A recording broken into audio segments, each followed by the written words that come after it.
Ryan O'Doherty, Mayor's Director of Policy and Communications. So there's approximately 16,000 vacant buildings in the city of Baltimore. It's been a chronic challenge that the city has dealt with since the 1950s and 60s, when we had a population of nearly 1 million people, and now over the past several decades we've declined to about 622,000 people. So there's a glut of aged housing stock that that people don't use anymore because they don't live here. So the inspiration behind that for the mayor was the fact that, and she says this all the time, is that vacant buildings in a neighborhood can have a devastating impact on the people who are left and the people who are committed to the city and committed to staying in the city. It can cause crime issues, public health issues with rats,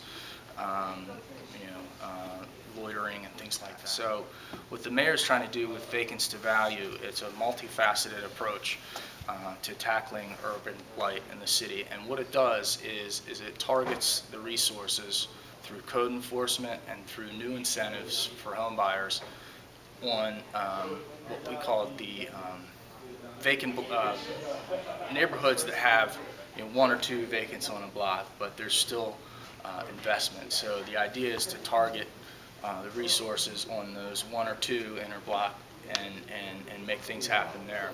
We're doing that through a number of different things. We have a code enforcement regime that's now automated, where vacant property owners who are not fixing up their property, who are not investing in their property and just letting it be dilapidated, are getting slapped with $900 citations.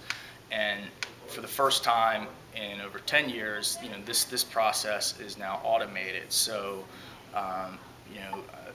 the owners of these properties are getting slapped with letters and citations to do something, and eventually the thinking behind it is that the owner does a cost-benefit analysis.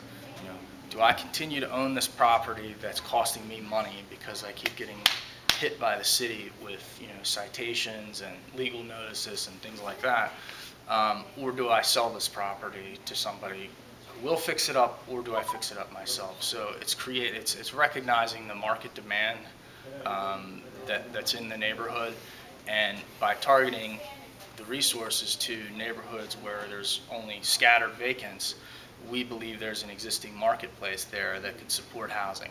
So that's the primary strategy for Vacants to Value, and coupled with that are a number of different new incentives that the mayor created.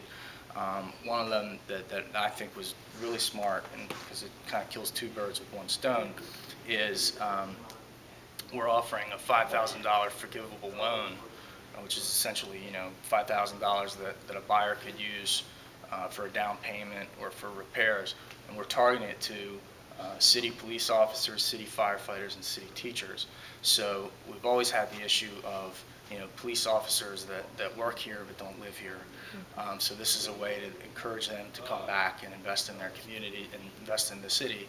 And that's one of the more innovative approaches to it.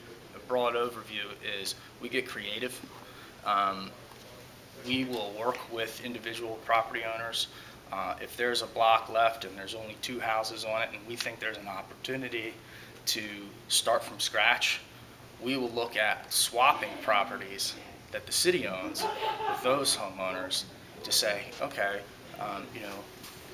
nothing's happening here. This neighborhood is not what you deserve as a citizen of this city, and it's going to be a while before new investment comes in, or we don't think it's feasible that scattered houses around you are individually going to turn over and become viable again.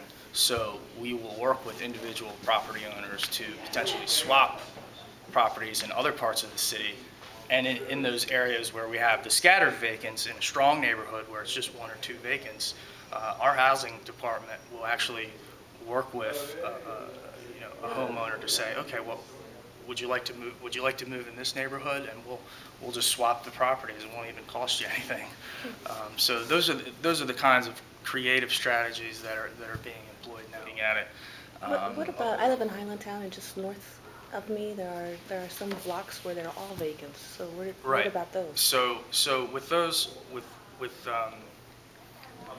areas where there is not a market to um, support a housing market, and as is evidenced by just wholesale blocks being vacant. The effort there is there's a couple different strategies to deal with that. One is just large-scale redevelopment.